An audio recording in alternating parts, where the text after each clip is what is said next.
और है जो राजनीतिक रूप से है, राजनीति से जुड़ा हुआ है। राजद को लेकर सवाल उठ रहा है। कांग्रेस सहयोगी दल है, वो कह रही है कि सिंबल बांटने का सिलसिला भी ना करे, क्योंकि अभी समझौता नहीं हुआ गठबंधन के तहत। अब इसके बारे में तो देखिए, हम आधिकारिक रूप से नहीं कुछ कर सकते हैं, लेकिन अब दिक्कत क्या है कि कांग्रेस पार्टी भी जरूरत से ज्यादा मतलब आप सीट चाह रहे हैं। आधार जो है, सबसे मजबूत आधार महागठबंधन में आप कह सकते हैं राष्ट्रीय जनता दल का ही है। अब उसी के ताकत के सहारे, उसी के कंधे पर जो है महागठबंधन को निकलना है। अब ये भाले के लोग जो कहते हैं उनकी भी बात सच है, जमीन पर गहराई में उनके साथ लोग जुड़े हुए हैं। तो आप उसी के अनुसार जो है आप सीट मांगिए कि हाँ साहब हमको ये स्थिति है हमारी। वहाँ बातचीत भी हुई कि मान लीजिए कि आप लड़ना चाहते हैं, कौन आपके उम्मीदवार हैं आप ये भी बताइए, ये भी उन्होंने नहीं बताया।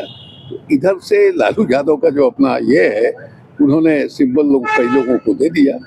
अब आप दिल्ली लोग गए हैं, दिल्ली में क्या बातचीत होती है, हमको लगता है कि वहीं जो है फाइनल होगा और सारा ये सब खत्म हो जाएगा। इसको बहुत गंभीर बना करके नहीं देखना चाहिए कि इसका असर जो है गठबंधन पर पड़ेगा और गठबंधन जो है वो बिगड़ेगा। गठबंधन रहेगा और मजबूती के साथ चुनाव लड़ेगा।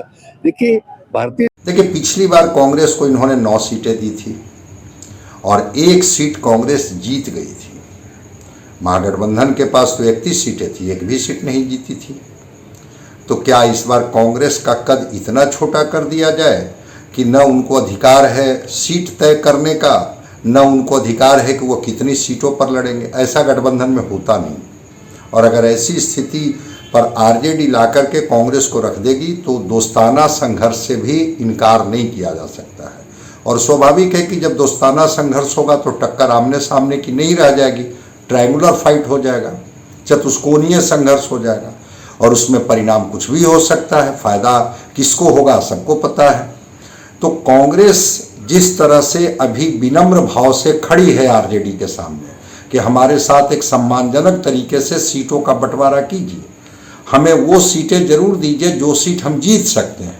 अब पप्पू यादव पूर्णिया पर लालू प्रसाद जी और तेजस्वी जी से मिल करके निकले थे, आश्वस्त होकर निकले थे, घोषणा की कि पूर्णिया से हम लड़ेंगे। फिर बीमा भारती को आरजेडी उम्मीदवार के तौर पर उतार रही है। जो जानकारी है कि उन्होंने जेडीयू से इस्तीफा दिया और अब वो कैंडिडेट होंगी पूर्णिया से। तो वैसी स्थिति में फिर गठबंधन धर्म का निर्वहन तो होता हुआ नहीं दिखता है। तो अगर गठबंधन धर्म का निर्वहन आरजेडी नहीं करेगी तो कांग्रेस भी एक सीमा तक ही उस धर्म का निर्वहन करेगी। कहेगी कि ठीक है, हमारे हिस्से में आप जो सीटें देंगे हम लड़ लेंगे, बाकी सीटों पर हम दोस्ताना संघर्ष में चले जाएंगे। तो दोस्ताना संघर्ष का परिणाम कुछ भी हो सकता है और इसका फायदा किसी और को भी मिल सकता है, इससे इनकार नहीं किया जा सकता।